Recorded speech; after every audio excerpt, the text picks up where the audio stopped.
მასწავლებელთა სასერტიფიკაციო გამოცდები ფიზიკაში 2023 წელი ამოცანა ნომერი 11.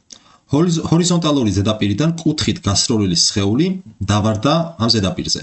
ნახატზე მოყვანილია ჰორიზონტალურ და ვერტიკალურ ღერძებზე სხეულის სიჩქარის გეგმილების დროზე დამოკიდებულების გრაფიკები.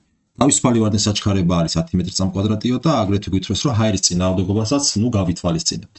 და ჩვენი მიზანია განსაზღვროთ, კითხვას როგორც ხედავთ, სხეულის ფრენის ჰორიზონტალური სიშორე. კარგით, მოდით ასე მოვიქცეთ, ეს არის ესე იგი ჩვენ ორი ნახაზი გვაქვს, ეს იყოს პირველი ნახაზი, ეს იყოს მეორე ნახაზი. მეორე ნახაზს თუ დავაკვირდებით ჩვენ დროის საწყის მომენტში, როდესაც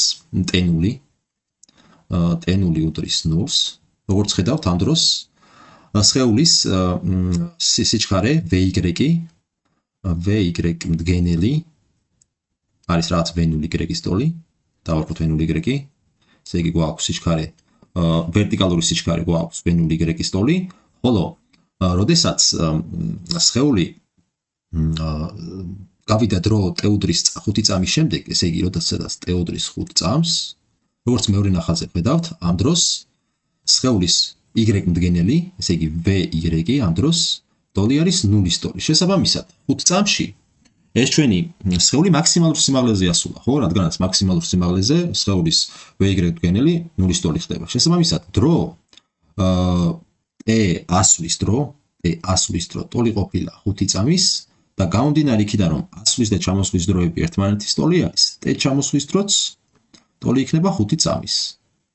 აქედან რა გამოგდის ჩვენ, რომ T ფრენის დრო, სრული ფრენის დრო, ტოლი იქნება ასვლის დროს დამატებული ჩამოსვლის დრო.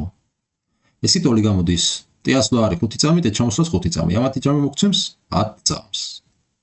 რაც შეეხება პირველ ნახაზს, პირველ ნახაზზე VX დროის ყოველ წერტილში ეს თანაბარი მოძრაობა გვაქვს, ხო, x ღერძის გასწვრივ. შესაბამისად, VX ტოლი არის დროის ყოველ მომენტში 10 მეტრ/წამის.